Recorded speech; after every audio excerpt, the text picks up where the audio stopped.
I want you to try a little thought experiment with me. You're walking through a parking lot, maybe, and you glance at a license plate. It reads 2501. Okay. Or maybe you're checking out at the grocery store. Total comes to 2501.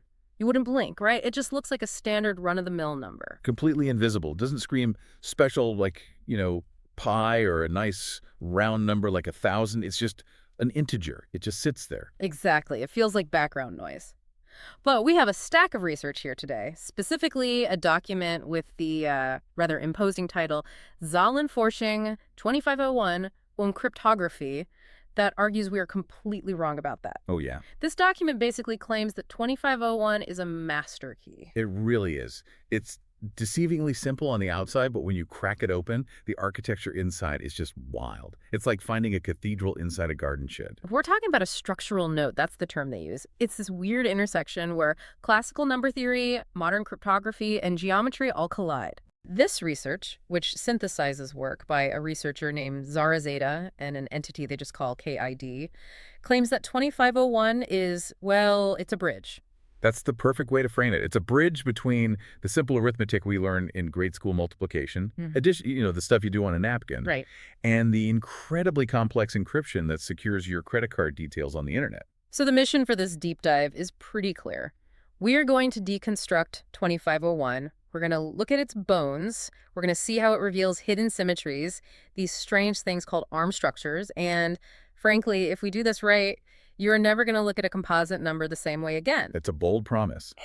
But digging into this one specific number actually unlocks secrets about RSA encryption and how we visualize data in lattice networks. It's a microcosm for the whole digital security world. Okay, so let's dive right into the anatomy of the thing. The source material refers to an arithmetic genesis, which Sounds very dramatic. sounds very dramatic for a math paper, right? But we have to start with the basics. What is 2501 actually made of? Well, fundamentally, every number has a kind of DNA profile, which is its prime factorization.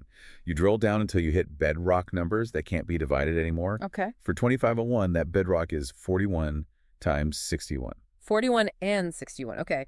Two prime numbers. Nothing too scary yet. But here's where it gets fascinating. Like, immediately, these aren't just random prime numbers picked out of a hat. Both 41 and 61 belong to a very specific club of primes. Oh. They're what we call primes of the form 4k plus 1. 4k plus 1. Let's translate that for, for everyone listening. That just means if you divide them by 4, you get a remainder of 1. Precisely. Take 40, divide by 4, you get 10. Add 1, you get 41. Same with 60 and 61. So why does that matter? It seems like a neat trivia fact, but does it actually change how the number behaves? Or is this just mathematicians obsessing over patterns? Oh, it changes everything. In number theory, that specific form is incredibly significant because of a theorem by Pierre de Fermat's theorem on sums of two squares. Right. Fermat proved that any prime number of this form, and only this form, can be written uniquely as the sum of two perfect squares. Okay, let's test that, because that sounds like magic. Let's take 41. 41 breaks down into 5 squared plus 4 squared.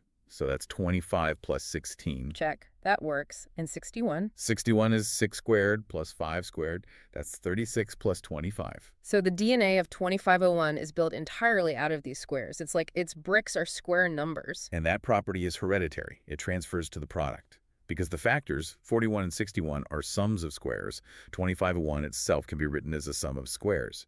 And there's one identity in particular that the source material highlights as the key to the whole system. This is the one that jumped out at me immediately because it's so clean. It's derived from its proximity to 2500, right? Yeah. The number 2501 is 50 squared plus 1 squared. That equation, 50 squared plus 1, is the anchor. It's the visual center of gravity for this number.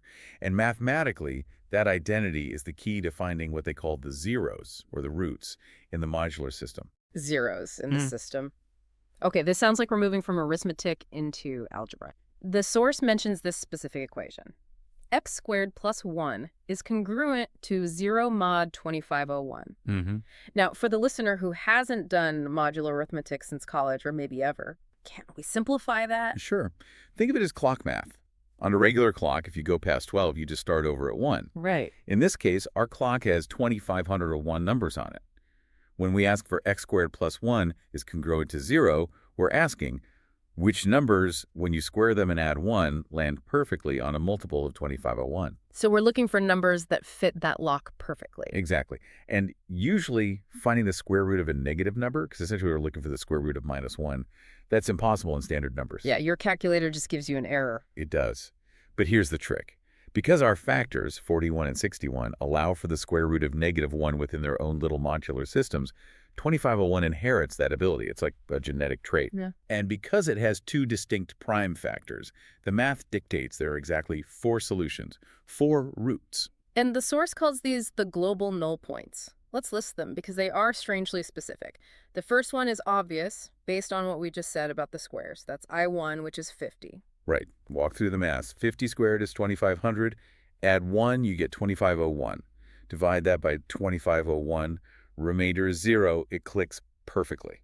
Simple enough. But then there's the second one, I2, which is 2451. That's just the mirror image. It's calculated as n minus 50. In our clock analogy, it's just 50 ticks backwards from the top. Okay. Then we have I3, which they call the hidden symmetry. That number is 255. And finally, I4, which is 2246. It's mirror. So we have 50, 2451, 255, and 2246. Now I have to ask the so what question here.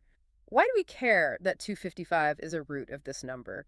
Is this just pretty math, or can you actually do something with it? This is where the rubber meets the road. This is where it hits cryptography. This isn't just about pretty patterns. This is about breaking locks. Okay, explain that.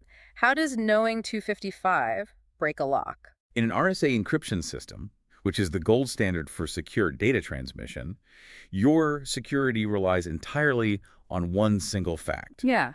Factoring a huge number is incredibly hard. Right. If I give you a massive number and ask you to find the 2 primes that created it, it would take a supercomputer millions of years. That's the wall that keeps our data safe. But if you know these 4 roots, yeah, the wall just crumbles. if you have the keys. Exactly. If you know all 4 roots, you can factor the modulus immediately. No brute force, no supercomputer needed. You can do it with a pencil and paper. The source gives a specific example using the greatest common divisor, or GCD. I have the math check here. Let's walk through it because this feels like a magic trick. The formula says take the difference between 2 of the roots and find the GCD with the number itself. So let's take that hidden one, 1255, and subtract the obvious one, 50. Okay. 255 minus 50 is 205. Right, so now you have 205, and you just ask, what is the greatest number that divides evenly into both 205 and our main number, 2501? And the answer is 41. Boom. You just found one of the prime factors. And once you have 41, you just divide 2501 by 41 to get 61. You have both. The encryption is broken. It's broken. That is wild. Just by knowing the geometry of these roots, these null points, security just evaporates. And that's why these numbers are scrutinized so heavily. But the source material takes this hard left turn here. It stops looking at 2501 as a code to break and starts looking at it as a map. Yes, the arm structures. This was the most visual part of the research for me. It felt like we moved from algebra class to a geography lesson. They described these coordinate pairs forming trajectories in a 2D lattice grid, with 2501 acting as this strange attractor in the middle. It's a shift from algebra to geometry. Imagine a giant piece of graph paper. They plotted these data points P1 through P11 for what they call the positive arms, arms 1 and 3. They seem really focused on the relationship between the x and y coordinates. I'm looking at the table here. You have points like P1 where x is 2201 and y is 2627, but the analysis isn't looking at the absolute numbers, it's looking at the gap. They're tracking the delta, the difference between y and x. As you move through the points P1, P2, P3, that gap is changing. It's converging, it's tightening. And then we hit point P10. The coordinates are 2465 and 2567 if you do the math. 2567 minus 2465, the difference is exactly 102. And that number, 102, is the magic number of this entire deep dive. Why? I mean, 102 is a nice even number, but why is it magic here? Think back to the very beginning. What were our prime factors? 41 and 61. Add them together. 41 plus 61 is 102. Exactly. This is what blows my mind. The geometry of the grid, the physical spacing of these arms on a graph, is directly encoded by the sum of the prime factors. Wow. It's a direct link between the multiplicative structure, which is P times Q, and the additive structure, P plus Q.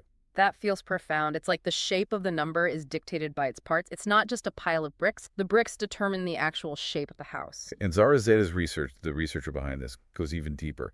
She postulates a mechanism she calls the 17 steps. Right, the 17 steps. So I was trying to wrap my head around this. The math is 17 steps times 6 units per step equals 102. It suggests a resonance, a quantization of the space. Yeah. It's as if the number space isn't smooth. It's stepped. It's pixelated. Every step you take is exactly 6 units long. But there's a but here. I have to play the skeptic and point out the glitch. The source notes a discrepancy between two of the points, P6 at 2255, 2501, and another point, the distance isn't 102, it's actually 120. Right, 120. So the theory predicts 102, but the data shows 120. That's a difference of 18. Does that break the theory? Well, look at 18. What is 18 in relation to our step unit of 6? It's 3 times 6. So it's exactly 3 steps off. It's not a random error. It's a precise error. Okay. That's the interpretation. The analysis in the document suggests this isn't a mistake, but a feature.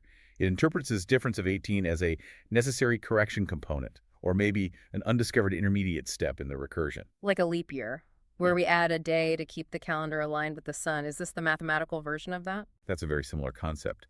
In complex systems, you often have these correction terms to account for curvature or irregularities. It's like the number is breathing, expanding, and contracting slightly. Interesting. So we have these positive arms, 1 and 3, doing their dance around 2501. But the source also discusses the negative system, arms 2 and 4. This is where we go into the mirror world. We're dealing with negative coordinates now. For example, x is minus 2585 and y is minus 2303. It sounds chaotic, but the source says it's actually incredibly ordered. It claims the 17-step logic holds true even here in the negatives. It does. And this invariance, this fact that the rule works in the positive world and the negative world, leads to a really cool analogy from physics. I love this part, the conservative system. Right. For listeners who aren't physics buffs, a conservative system is one where energy is preserved. Think of a roller coaster. You have potential energy at the top of the hill, kinetic energy speeding down. The total energy doesn't get destroyed, it just changes form. So applying that to 2501, the information density of the number is preserved. It doesn't matter if the coordinates are positive or negative. The underlying structure, that 17-step resonance, remains constant. the source says arms 2 and 4 act as a stabilizing counterforce. Exactly. If arms 1 and 3 are propagating information, sending the signal out, then arms 2 and 4 are the anchors keeping the system from flying apart. It balances the equation. It's surprisingly poetic. Speaking of which, we need to talk about the hybrid aspect. The title mentions knapsack RSA hybrid structures. I know what a knapsack is, and I know what RSA is, but what happens when you mash them together? This is a fascinating blend of old school and new school crypto. It's trying to solve a fundamental trade-off. Speed versus security. Break that down for us, the knapsack problem. Imagine you have a knapsack that can hold, say, 50 pounds. You have a pile of items with different weights. The problem is, can you pick some of those items that add up exactly to 50 pounds? Okay. And that relies on addition. Yes, and addition is computationally very fast. Computer processors love it. Versus RSA, which we said relies on factorization. Which is multiplication and division. That's computationally hard and slow.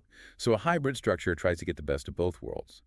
The idea is to use 2501 as the modulus, the mask, to hide a simple knapsack addition problem inside it. The source walks through a specific recursion to show this. 965 plus 1436 equals 2501.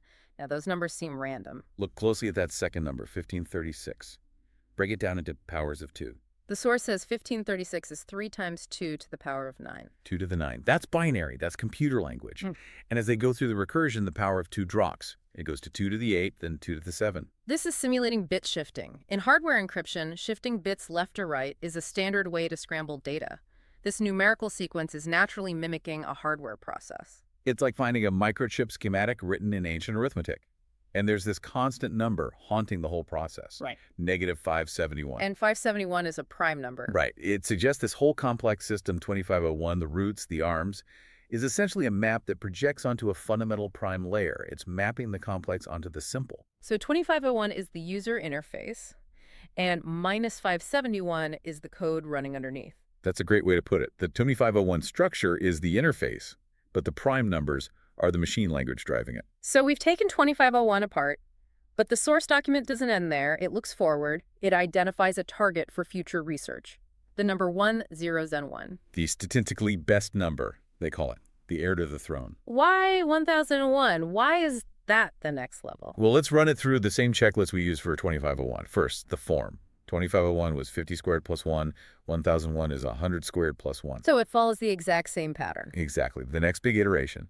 Second, the factors. 1001 factors into 73 or 137. And are those 4k plus 1 primes too? They are. Both of them. So we know immediately it has the same sum of squares properties and the same four-root structure. The architecture is there. Okay, so it's a bigger, badder version, but what about the steps? This is where it gets exciting for the researchers. Let's sum the factors. 73 plus 137. That equals 210. Now remember, our step unit from the 2501 lattice was 6. Is 210 divisible by 6? Let me check. Yes, 210 divided by 6 is 35. So where 2 foot of 501 gave us a geometric structure of 17 steps, 1001 promises a structure of 35 steps. It's more than double the depth. More than double. It promises deeper insights into what the source calls universal number dynamics. If 2 to 501 was the prototype, 1001 is the production model. It's fascinating that there is a best number to study. Like, they're hunting for these specific architectures. That's the nature of number theory. It's a treasure hunt. You're looking for the nodes where the connections are densest. 2501 is one of those nodes. 21 is another. So as we wrap up this deep dive, what is the synthesis here? We've covered a lot of ground. I think the main takeaway is that 2501 isn't static. We think of numbers as frozen things. But this research paints 2501 as a dynamic operator. Curving the space, the source said. Right. It curves the space between its factors. It creates a gravitational field that pulls these arm coordinates into specific shapes. And that step resonance formula 17 times 6 equals 41 plus 61, that really is the bridge between the additive world and the multiplicative world. It connects the linear to the nonlinear. That is the holy grail of a lot of mathematics. The source leaves us with a pretty heavy final thought. It suggests we are moving from stat-up number theory to process-oriented mathematics. It's a shift in perspective. Instead of asking, what is this number, we ask, what does this number do? And the comparison to physical systems, resonance, oscillation, energy states, it really blurs the line between math and physics. It does. It forces you to ask, are we inventing this math? Or are we discovering the actual physics of information? If numbers act like physical systems, maybe the distinction doesn't even exist. And if that's true, those unseen intermediate steps, like that 120 versus 102 glitch, aren't errors. They're evidence of something happening in the background that we just can't see yet. A necessary correction component in the fabric of reality. I love that. Well, that is 2501 deconstructed. It's a beautiful monster of a number. I want to leave you, the listener, with that thought. Look around you. There are numbers everywhere. On your receipt, on your car dashboard. But which ones are static? And which ones are dynamic operators, quietly curving the space around them? What are the unseen intermediate steps in your own world that you're writing off as glitches when they might actually be part of a larger pattern? Thanks for diving deep with us today. Oh, it's a pleasure. We'll catch you on the next one.